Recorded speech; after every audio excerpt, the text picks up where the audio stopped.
Greetings, everyone, on the Sci-Fiction Awesomeness. My name is Owen C. Cotter, and you're watching Sci-Fiction digitally streaming and simulcasting on all channels and all thrusters. We are on YouTube, we are on X, we are on Twitch, and most importantly, Facebook, where we have the biggest following so far. We hope that you are doing well, the fans. This evening, we have an amazing guest coming to you here in about 10 minutes or so. Let's go over some of the news updates. But before we do the news updates, our guest this evening is none other than Dan Curry. If you have not heard of Dan Curry, maybe you have, but if you haven't, he is a major contributor to some of the most iconic, not only Star Trek, but iconic films and television series throughout sci-fi and pop culture. I'll let him tell a little bit more about himself. But before we get started, I wanted to bring up something. Next week, on November 13th and 14th, we will be at Shockfest Adventure in Las Vegas, Nevada. And it will be Shockfest Adventure Exit Strategies. Their last big film festival. Deals a little bit of everything: drama, comedy, sci-fi, fantasy, horror, thriller, documentaries, experimental, and everything in between. If you're in the Las Vegas, Nevada area, check out shockfestadventure.com, as we will be there all weekend long, covering as well as in Las Vegas. And I highly recommend, if you like cutting edge films and award ceremonies and a little bit of improv theater and music and everything beyond, check out Shockfest Adventure. It's going to be one wild ride of a time, and it's going to be a lot of fun. I'm really looking forward. We got sponsors. This is their page here. If you go to shockfestadventure.com, so check that out. A lot of fun stuff we're going to be doing down there at Shockfest. We'll be on the red carpet. We'll be interviewing everybody, having a blast. So look forward to that. If you're in Las Vegas, Nevada, go to shockfestadventure.com. We'll play some screen sharing here. We've got a few news updates, a few minor ones. It looks like Godzilla Minus One is going to get a sequel called Godzilla Minus Zero. And of course, if you have seen the first film, you know that kind of cliffhangered off there at the end. New sci-fi hits landing on Netflix this November. You check that article out right there. It'll tell you all the goodies. I think we went over a few of these last time, but recap: Chainsaw Man, the movie Res Arc, dominates with mind-blowing reviews. It may be the highest grossing and most popular movie anime film in theaters. It's that they're kind of talking about. Commander Hale is ready. Film Chef's voice actress is pushing for a Mass Effect 5 return, either as her character or as anything else you can get on. It's a pretty cool article. Metroid Prime 4 Beyond Samus returns December 4th, 2025. The new Metroid game will be out. And last but not least, if you like Marvel movies, Fantastic Four First Step sets streaming date on Disney+. Got a lot of new content. We've been developing a few new parts. We got this new section. If you like what we do, go to sponsor on the bottom of the contact tab. We have our review. If you want to advertise with us, sponsor us, do whatever you want.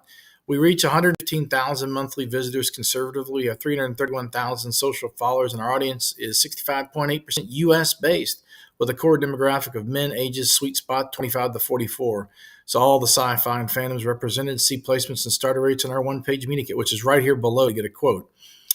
I'm not going to get too much into this, but we do everything: interest, sci-fi, movies, games, collectibles, anime, video, you name it. These are our packages here. Well, I'm not going to get too much into this, but if you want, this is premium real estate here on the front of the site. Sponsored articles, Facebook branded posts, TikTok sponsorships. If you want to blast, we got about 41,000 plus on TikTok. Newsletter placement, 75, 250, and yada, yada. And custom bumps. You want to do a whole big round of things, whether you're an event or a individual creator or an actor or whoever you want, or however you are, rather, that I want to get some exposure, feel free to hit us up. We reach millions a year on socials. We thank you, the fans, for that. We always love providing quality content, and that's that. Also, if you like pop culture stuff, we have a shop as well. That's here. I don't know if you can see that. Let's see what we got. Yeah, there it is. That is our shop. We have just, this is not the full inventory. We've got a lot of catalog we're filling in. We have top-level premium high-end lightsabers, even lightsaber keychains, master replicas, but even better because these are more like modern. They've got Profi, not FX, but these are like Profi boards in this one. That's why this one's a little more. And it has a smooth swing, all the bells and whistles. You can got our own stickers. This is just a limited inventory. We have a lot more stuff that we'll be adding. And also we're going to be having another storefront, but that's just the storefront there. If you like sci-fi, pop culture, memorabilia, that's that. And back to me, Owen Cotter. We're going to bring up the chat window here. I think Dan's going to be joining us here in a few minutes. For people that are just joining us, my name is Owen C. Cotter. You are watching SciFiction simulcasting on all styles channels: YouTube, X, Twitch, and Facebook. And for people joining us, tonight's guest is Dan Curry. Let me bring up a little page here on him real quick from Memory Alpha. Memory Alpha, great resource for Star Trek and news in general. That's Dan Curry. He is legendary visual effects master wizard. He's won 7 Emmy awards, and he's got 12 nominations. Tons of all kind of good stuff. He's worked on the Trek franchise for many years. All your favorite shows from TNG, Deep Space Nine, Voyager, and Enterprise, as well as some movie things. So I'm gonna let him go into talking more about what he's done. I just wanted to kind of get a little acclimated to who we were going to be talking to this evening. He's also done some work in film, a lot of work in film and television. I'm going to let him tell you about those goodies. There's some really cool stuff that he's done over the years, and he's an artist. He's a brilliant artist. He sent me a really cool picture of a tree that he had. It's so intricate. It should be on a wall in a museum. It's amazing. He's a very talented man. So I'll let him bring up that and all the things he's done over the years. Like I said before, next week on November the 13th and 14th, we will be on location in Las Vegas, Nevada at Shockfest Adventure. If you want to check out what that is, it's a film festival pertaining to everything, subgenres, sci-fi, fantasy, horror, thriller, drama, comedy, animation, a little bit of experimental films. They have an awards ceremony, a live improv, workshops, anything. If you're an indie or independent filmmaker or looking to get your film to the next level, that's the place to be in Las Vegas, Nevada, November the 13th and 14th. Shockfestadventure.com is their website, so check that out. We've got all kind of goodies we're going to be. And after that event in January, it's looking like we may be down in New Orleans at Fan Expo New Orleans. So let everybody know that we are looking forward to hopefully checking that out and covering that event. We always enjoy that event. We have some pretty good guests there this year. The whole cast, the Lord of the Rings. I think the original cast of the Ninja Turtles, including the original April O'Neil and Shredder, are going to be there. A lot of comic book illustrators and top-level artists, cosplayers, you name it. They're all going to be down there. After that, we've got some stuff planned for you in February, a little bit in March, possibly some stuff in April. I don't know about May. That's my birthday. Might go have a little vacation there. We'll see. June, July, August, Sept, Oct are all booked. And also there might be some in-between things. We're working on some special projects. Also possibly some announcements. There's a collaboration or two we're working on maybe getting together. So we'll announce those further details in further episodes. There's all kind of goodies. The news updates, we frequently, almost every day, update all the socials, of course. The site is updated several times a week. So if you go to the site on any given day, there's always new content. Could be podcast, could be interviews, could be articles, tons of articles. There's a lot of sections. We lit up about a year or so ago an anime division, video games, anything from retro, console, indie, you name it. We've got all kind of good things going on. We've got Marlene here on the horn. Marlene says, hello, fans. Welcome to our live. Please feel free to ask questions to our special guest. Yes, please feel free to ask questions to Dan Curry. He has done so much awesome things that have contributed to the world, not only of sci-fi, but pop culture in general, and movies and film, and just amazing. So we're looking forward to having him on here shortly. We've got a lot of things we're getting ready to jump into over the next few months. I had to have a operation recently on my foot, which now I'm a cyborg. I've got metal in my foot, but now I can walk again, so I can get the quality content to you, the fans. Speaking of quality content and people that have done many contributions to the franchises that you may know, in the Quantum Leap waiting room is a man known as Dan Curry. Let me bring him on here. Dan, good evening. How are you tonight? Doing good, sir. I absolutely love your backdrop. That is solid gold. The raking angle of the Enterprise Bridge, where I spent 7 years of my life. Yes. You've done so much. I was talking to the fans before you got on the live stream about some of the highlights, kind of Cliff Notes versions of what you've done. So much beautiful contributions to not just sci-fi, but the world of pop culture. Just curious, how did you get into the film and visual effects? What was your kind of early gateway into that, if you don't mind me kind of going back? No, it actually it's relevant. When I was a boy, I saw The Beast from 20,000 Fathoms with effects by the great Ray Harryhausen. And I read a magazine article about how Ray did it with rear projections. Mhm. And so I happen to have an old 8 millimeter, not Super 8, 8 millimeter movie camera and a broken projector that would only go one frame at a time. Okay. And so I cut a hole in the bottom of a cardboard box, taped a piece of tracing paper in it, shot pictures of my brother running around screaming, and then had toy dinosaurs move stiffly in the foreground. And that was my first visual effect. Then, when I was about 8, I saw Forbidden Planet, and I had Leslie this, Nielsen, amazing film. Yeah, Robbie the Robot. yeah, and I had an epiphany that you could take cartoon animation, models, paintings, and live actors and create a new cinematic reality. And I said, I want to do that. And luckily, many years later, I had the opportunity to have dinner with Ray Harryhausen at ASC, the American Society of Cinematographers, and told Ray it was his fault that I had this career. Wow, that's all. That's an And honor. He was done so much. I always liked that film. He did 20 million miles to Earth was kind of cool too. yeah, so many Jason and the Argonauts, Seventh Voyage, Oh, Sinbad, and uh, after I did films in college, and then uh, after college, I volunteered for the Peace Corps okay. and built small dams and bridges in the rural area of northeast Thailand on tributaries of the Mekong, and did that for a couple of years, and did another work doing interpreter work. And then I took some time off, did a very long trek in Nepal, went back to Thailand, and got a job directing a Thai language television series for children, kind of like Sesame Street. So I built the animation stand, did my own paper animation of little characters, and did other work in Thailand, art and architecture work. I got to design a what became an iconic nightclub, and I even won the commission one year to be the production designer for the King's Royal Ball in the Palace, the Oh, only wow. non-Thai to ever do that. And then I came home, did medical illustration for a while, which actually helped me in film. Then taught college for a couple of years, and uh, turned out a couple of my colleagues knew the chairman of the film theater department at Cal Poly Humboldt, and Mm.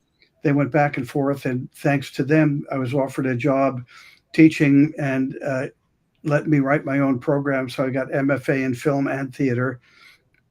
And while I was there, um, a very famous editor came up who uh, I happened to have a one man show of my paintings in a pop up gallery. And she came and found me and said, "Would you be interested in matte painting?" And I said, Mm. "What's that?" And she sent me down to ILM, and they looked at my work, and they needed somebody immediately, and I wanted to finish my degrees. So they recommended me to Universal, and I was offered a job designing alien architecture and doing photoreal oil paintings for Buck Rogers and the original Battlestar Galactica. Yeah, wow. So those franchises alone are two of the cornerstones of especially Battlestar. I mean, how was working on that? I mean, that was a massive production for Universal. Yeah, it was great, and we had great people. And my real mentor was a man named Peter Anderson, who knew everything about everything to do with visual effects, and I learned so much from him. And the matte camera operator was David Stipes, and David taught me a lot about latent image, original negative compositing, Mhm. using optical printers. And that's where I learned about motion control miniature photography. Mm. So when we worked on other films like Cheech and Chong's next movie, The Incredible Shrinking Woman, Oh, and that's when good. Heartland closed, I was offered a job at Modern Film Effects, doing visual effects and title sequences.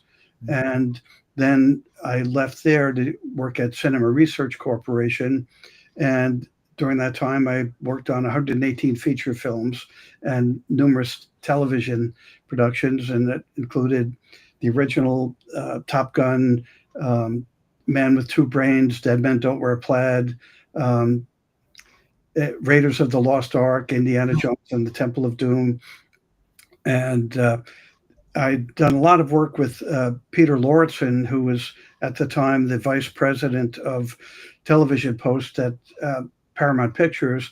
And Mhm. Peter called me up and asked me if I would, on the side, be interested in doing some storyboards for Star Trek. They were going to bring it back. So I went over and met Gene Roddenberry, and they had this idea about doing 40 stock shots of the Enterprise entering orbit, leaving orbit, flybys. And that lasted about a week into the pilot.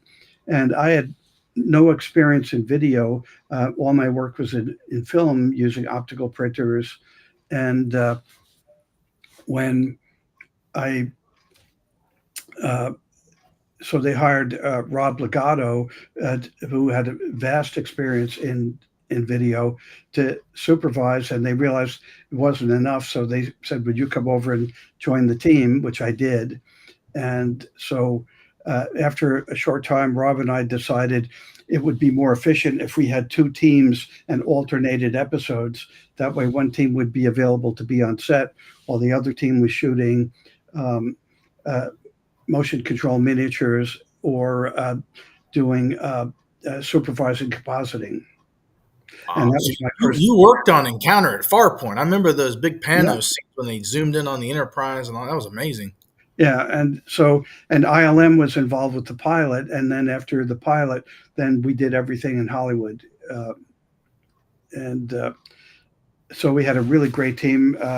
Gary Hutzel was Rob's coordinator, and Ron Moore was my coordinator, and we had a visual effects associate, David Takamura, who was brilliant, and he kept uh, track of the schedules of both teams and made sure we didn't get in each other's way, and so that was how we did Next Generation.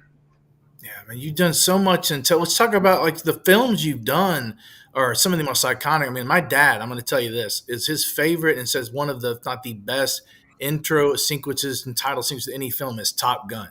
That's his quote words on that one. So, Oh, it's great. And the wonderful editor, Billy Weber, and Tony Scott were great to work with. We had a wonderful time with all the footage of uh, the aircraft carriers, and Tony was really fun to be around and work with. And then I worked with him again on Days of Thunder.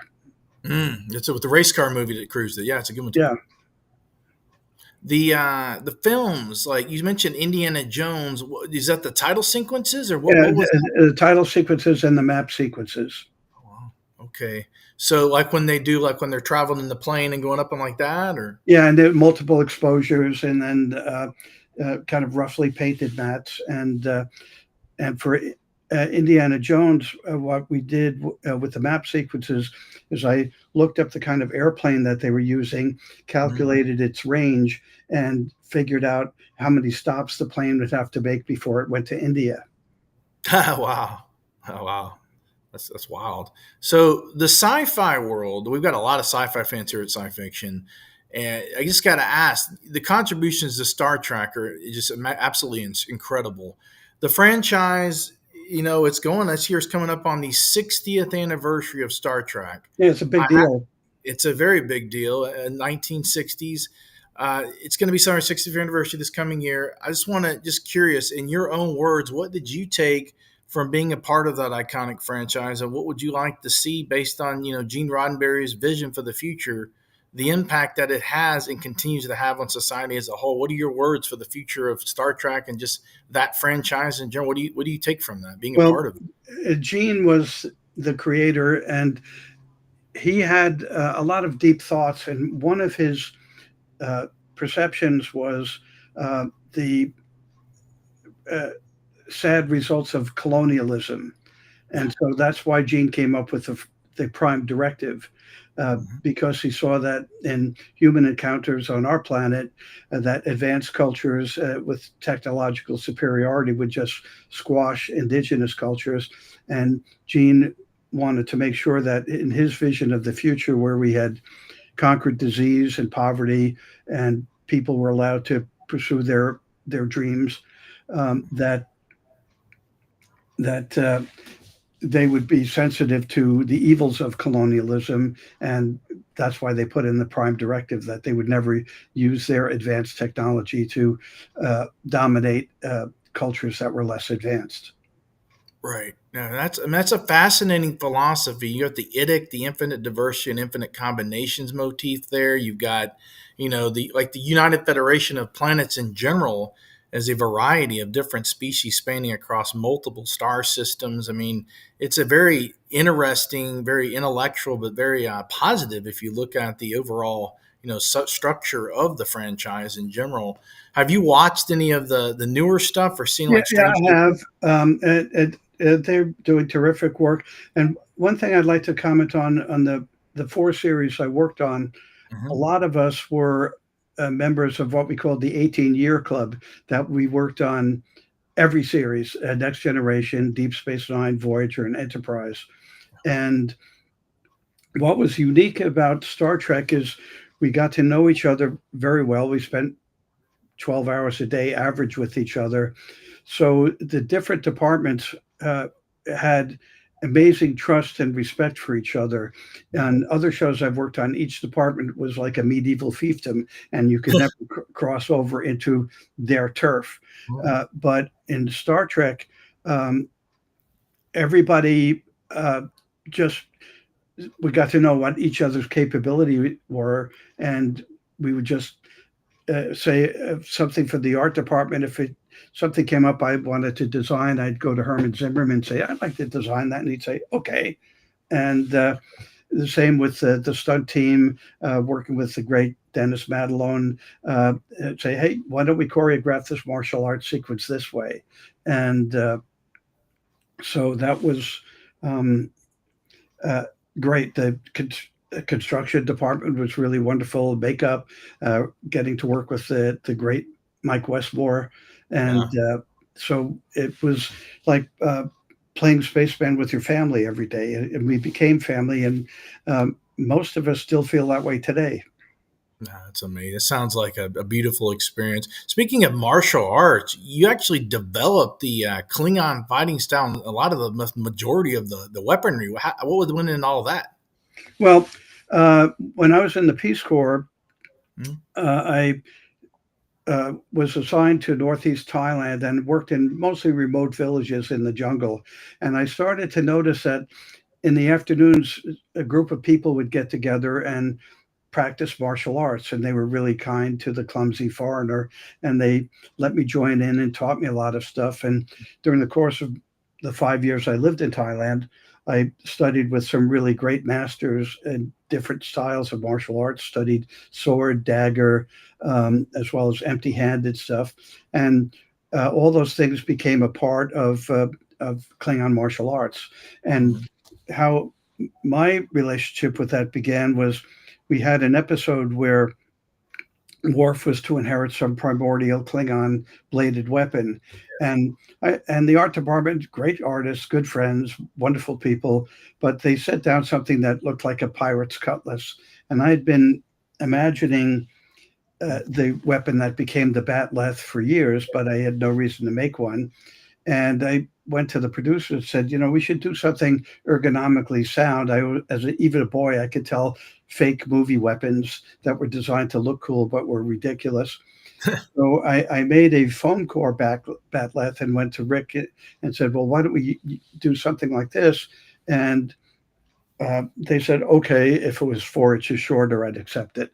And and so they brought Dennis Madelon in, and Dennis looked at it and said, I can't work with that. It's ridiculous. And then I showed Dennis how I intended it to be used. And in 5 minutes, he went from somebody who thought it was ridiculous to an evangelical supporter of the Batleth. And the stunt team got right into it. And I got to work with Michael Dorn and uh, the other cast members. Training them in the use of the batleth, and would work with Dennis on different scenes. And For example, whenever you saw Worf teaching a class on the Enterprise, I would be Mhm. standing next to the camera doing the moves, and Wow. so Michael and the other cast members could see me. Being on those sets, just curious, like you've been on a lot of them. I always thought Enterprise, the set was kind of cool. It's kind of they're kind of like the Chuck Yeagers of like the exploration of before the Federation. What is it like? Is there different experiences, I guess, between each bridge and each set? And is there a particular one that you got the next gen as your background now? What's the most just what is it like being on those massive, those futuristic sound stages and all that? Well, my first day on the set, I walked in, and when you're outside the sets, you see a bunch of plywood walls with bracing and a bunch of lights, and then there's gear scattered around, people in chairs, and so I walked in, and typical movie set. But when I walked through the door onto the bridge of the Enterprise 1701D, the one behind me, um, suddenly I was in the 24th century, and uh, the crew was there, and I was curious as to who the captain was. So I Mhm. walked up to the director of photography and said, "Who's the captain?" He said, "That bald guy over there." And I was surprised the bald guy's the captain. And then Patrick Stewart came out and delivered his lines, and I said, "Yeah, he's the captain." And I knew I was in the presence of a truly great actor.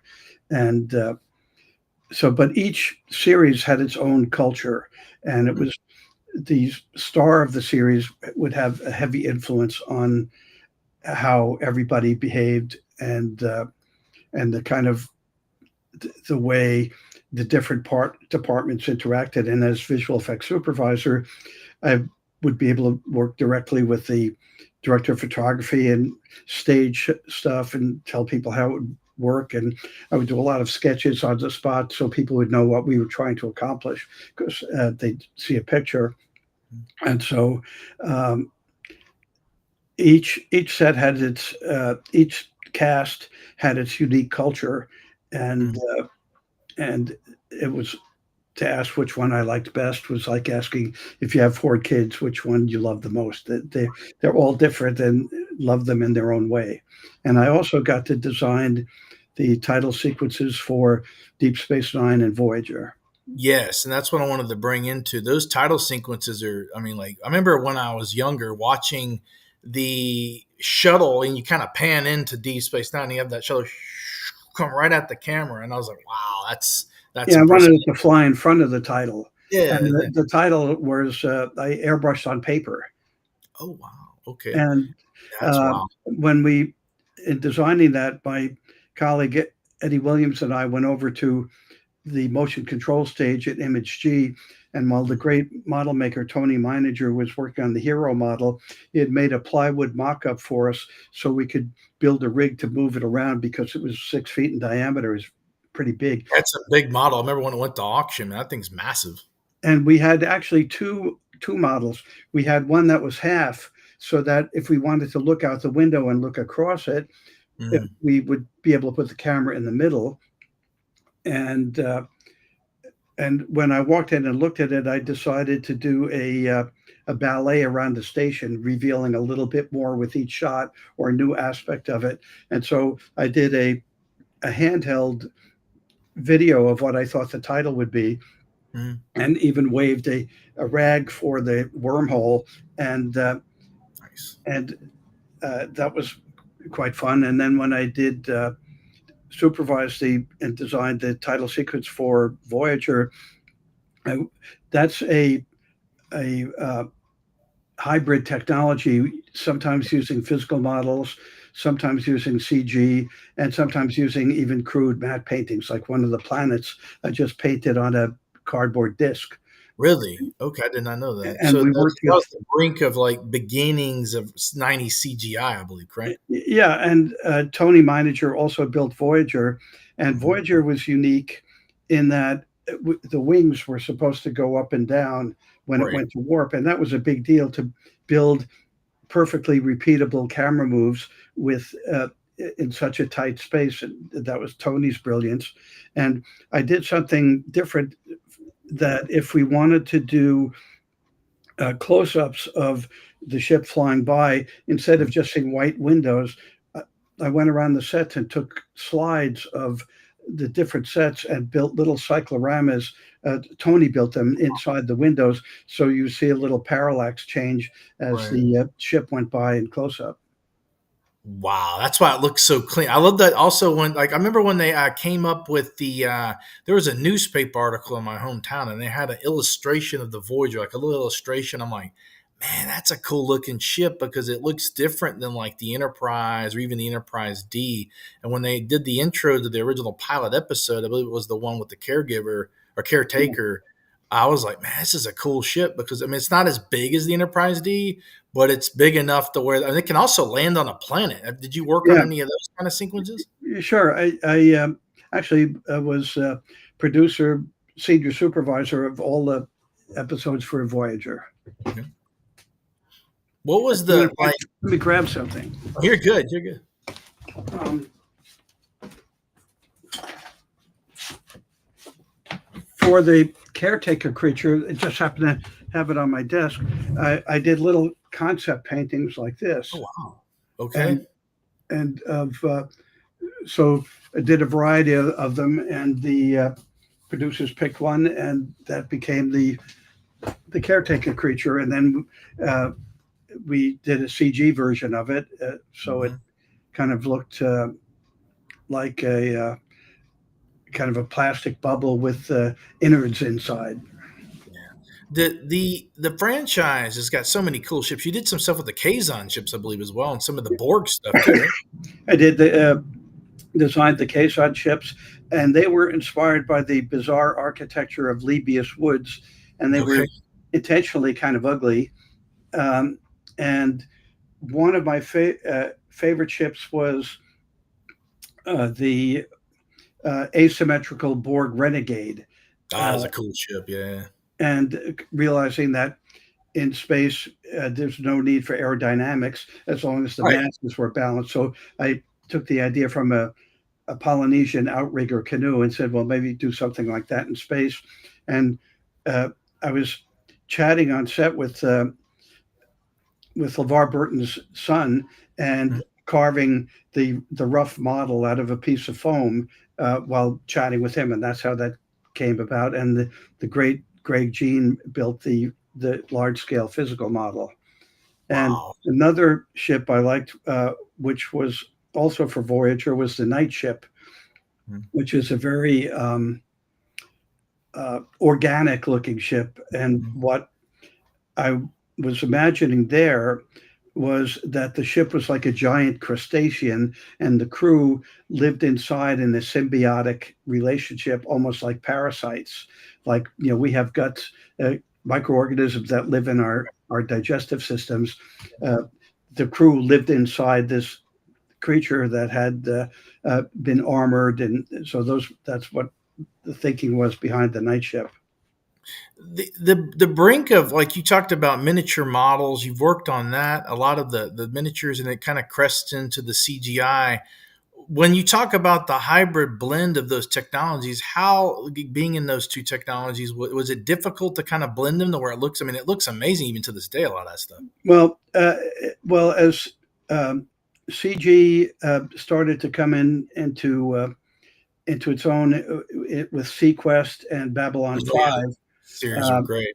I became friendly with John Gross from Sequest and Ron Thornton from Foundation Imaging, who was doing Babylon 5. And Right. we still didn't like the look of the CG ship. So a lot of the bigger space battles, there was no way we could physically shoot that many miniatures. So, Right. say in the Deep Space Nine episode, Sacrifice of Angels, Hmm. the foreground ships were physical models and the background ships were CG, assuming that the audience would be looking Right. at the foreground ships and not paying so much attention. And then CG got better and better until we finally arrived at Enterprise, which was the first all CG show. Yeah, so Enterprise brings in the full blown CG, and there's some amazing. Like when we go back to Voyager, you got the Equinox ship was pretty cool looking. That was, I guess, a practical effect, or is that a CG model on that? No, that was practical. Practical. Okay, very good. It looks clean. It looks great. When you look at the new CGI stuff from now, like nowadays, even going back to Enterprise, Enterprise still holds up very well, and it Well, looks very. Bucky had a great team, and it's important to say that I was lucky to be in a leadership position, but um, the work was the result of a great team of talented artists with a wide variety of skills. So it's a team sport to create visual effects. As no one person is responsible for it. Yeah, and you've done a lot. You've done other shows. You've done like NBC's Chuck. What kind of stuff have you done for that? And there's some other series as well. Buck Rogers. You Chuck was a lot of matte paintings, a lot of visual effects. We had very tight budgets, so I wound up doing all the matte paintings myself. I okay? did not work on the first season, but the the last five, and uh, and we even had a sequence where we had a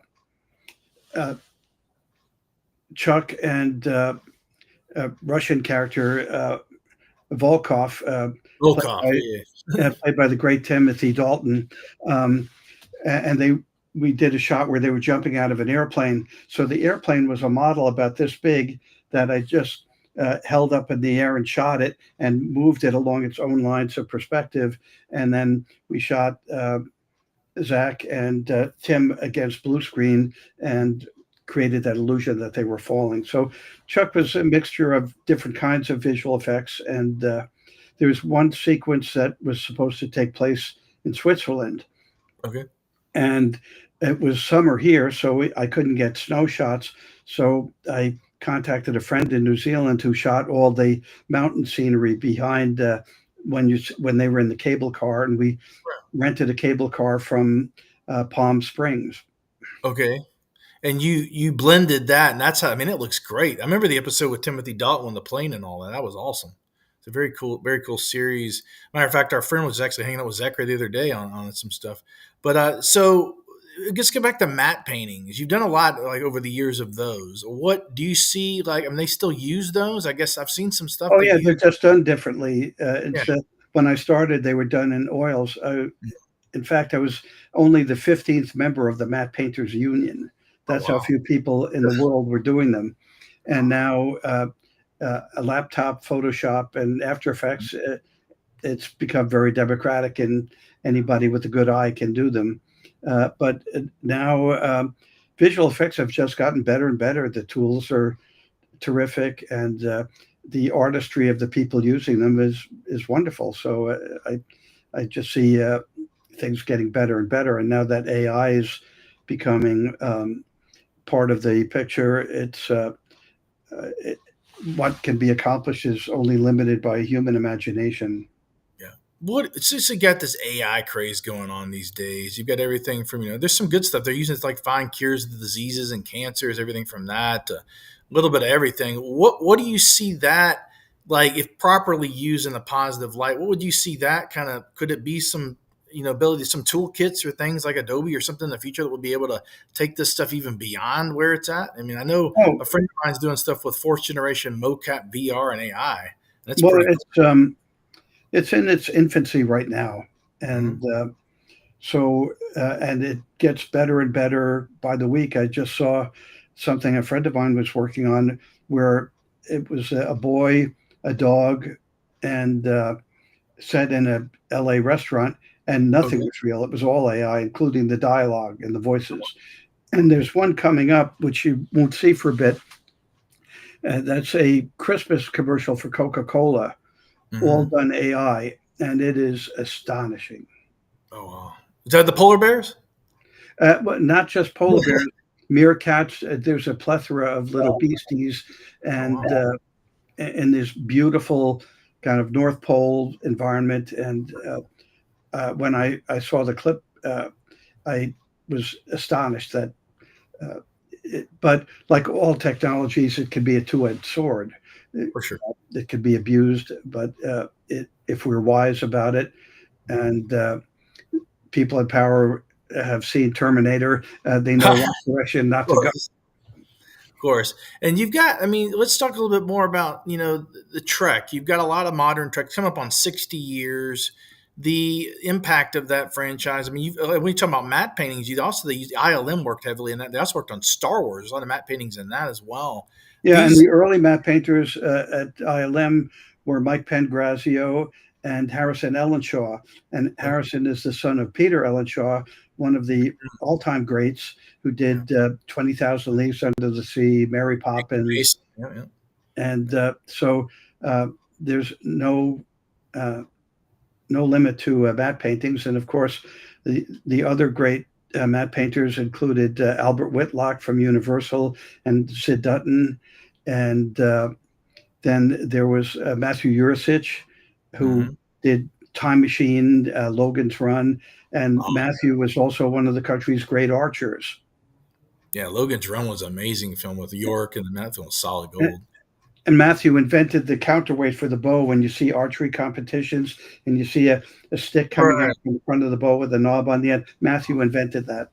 That wow, my dad, and my brother do a lot of bow archery, and that's interesting. I never knew that. So I got to ask, throughout your whole work history, you've got a lot of achievements. You've won Emmy awards and other awards. What is the most proudest accomplishment, if you had to mention any singular or multiple that you could talk about that? And I've got a follow up question after that. Um, I like some of the title sequences I did. There are a few matte paintings I am quite proud of. Um, and in Star Trek, it's kind of the totality of the work. It's hard to pick out one or two things. Um, Right. there's something else in the visual effects community. There's a lot of professional courtesy between different departments. For Mhm. example, on the pilot of Voyager, we needed those fire tornadoes when they went into the Badlands.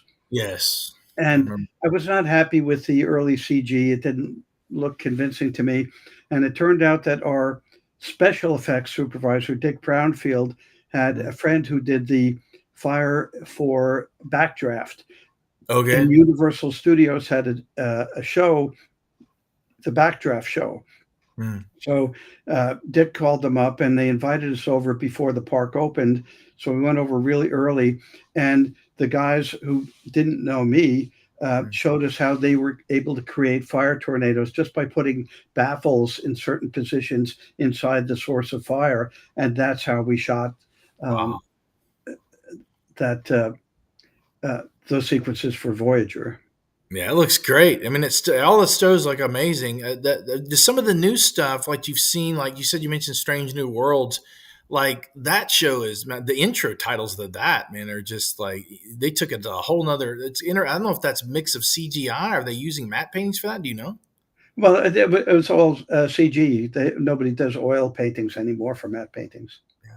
That shows them. I like to just. I like that they got back to the episodic television, like because you look at TNG and Deep Space Nine and Voyager, and those are all episodic television series. You know, there's some arcs like the Xindi arc, and you've got some things like a Next Gen, you know, things like that. And of course, it's a Sacrifice of Angels battle was kind of the part of the Dominion War that arc. But overall, I mean, all those shows are just this cornucopia blend of pop culture and sci-fi. I got to ask, just in general, are there any words that you could kind of, for these film people and makers and creators that are kind of up and coming or kind of the next generation? Is there something that you could kind of, some words you could kind of give them or inspire them or take that kind of to another level and beyond? Yeah, especially if you're still a student, Mhm. story is king. And the only reason for the visual effects to exist is to support the story and to help create the world within which the story unfolds. And if you're serious about becoming a creative force in visual effects, Mhm. uh, it's not just the computer, but you should become accomplished with traditional media. I found I was gifted. I could draw pretty well, and being Mhm. able to draw on set solved so many problems immediately because you weren't trying to explain something verbally that people wouldn't have a difficult time understanding. Where if you do a sketch and show it to an actor, said, "Well, you're going to be in a situation like this," Right. okay, great. Um, and I would also recommend study the history of dramatic literature. And if Mhm. you're a student, even though you may want to work in film, get involved with at least one live theater production. And Okay. I've heard a lot of young people say, well, they're not related to each other. Well, actually, they are. Hmm. And the reason that you're on set making a movie is you want to capture the actor's performance. Yeah. And one of the luxuries in live theater is you get to see how characters evolve under the guidance of a good director. And you see how all the different parts work together toward a common goal. And that's what film is, with the exception that those performances are captured in a technological medium. Right, right, and that man, that's better answer than I could ever give. Oh, it's amazing. The highlights that you've done so much in film and television. Are there any particular like things that you didn't do, but you say, "Wow, that kind of inspired me," or that kind of was really interesting over the last maybe 10 or 20 years, but before or after CGI came about, something that was like maybe kind of like you thought was very cool.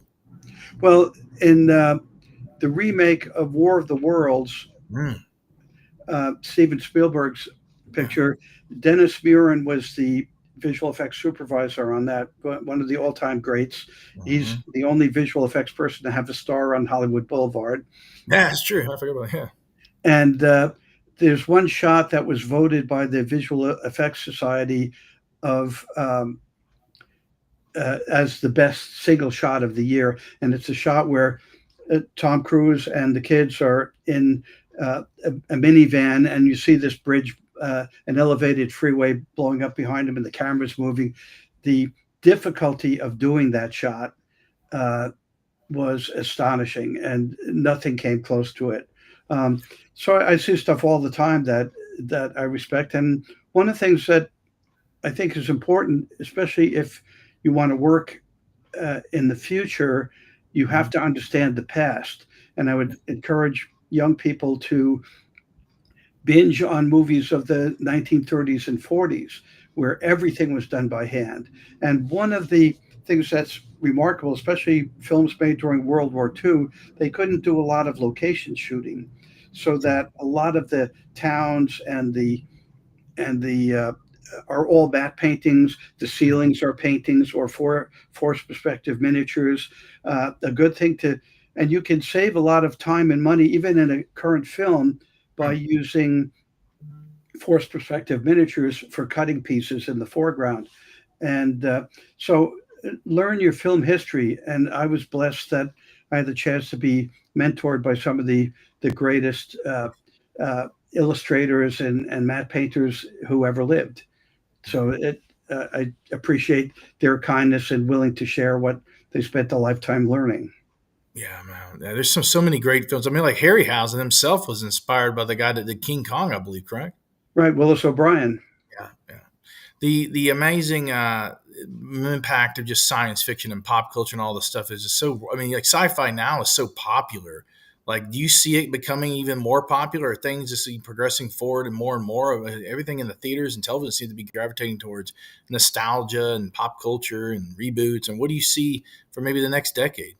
Well, let's go to the past a little bit. When I was a boy, I loved science fiction, and a lot of science fiction we considered B movies. They were done on low budgets, but the stories were interesting, and it would be difficult to drag me into a soap opera. But anything with a monster, I'd want to see, and some of them were done really well, and some not so well. And and sorry, that was an unexpected phone call I got rid of. Starfleet Um, Command. and so they uh, so science fiction has always attracted, especially young people, because it, it they talked about the world of the possible and things that we don't see every day. And so, uh, and as it got more and more popular, people were willing to do bigger and bigger budgets. And anybody that wants to work in visual effects should see films like them, uh, Mhm. uh, the uh, Creature from the Black Lagoon, and a very important film that is sadly not remembered as much as it should be is Forbidden Planet. It's a great film, man. And I remember as a boy, I was about 8 when I saw that, and I had an epiphany realizing that they took real actors, paintings, Mm-hmm. models, and cartoon animation and made this reality for cinema that could only really exist on the screen. And that made me want to do that, to create those kind of illusions. And That kind so, of inspired you, it sounds like. yeah, so if you haven't seen that movie, you are truly culturally deprived. It has a lot of 1950s that seems quaint sexual angst, but the work on it and the brilliance of the designs are should be seen because you can't understand what's being done today without seeing what those giants created for that film. Yeah, it's amazing. One of my all-time favorites, Robbie the Robot, as well. I want to thank you for being on the show. We have 53 minutes. We're about 1 minute away, because we're going to be airing this on the Federation Subspace Radio Network this coming week or so. So I want to thank you, Dan Curry, for joining us on this broadcast. I would like to have you back sometime soon, and maybe in the next few months, to talk more. Okay, And well, I really let, enjoyed having you on. Go ahead. let me leave you with the final thought, going back to uh, respecting the crew, Yeah, and of course. so the visual effects for Star Trek were created by a wonderful team of people, and that should never be forgotten. For sure, for sure. And Emily says, awesome. She loves the episode. Thank you so much, Dan. I hope you have a beautiful evening, and we'll see you soon, man. Okay, have a good night.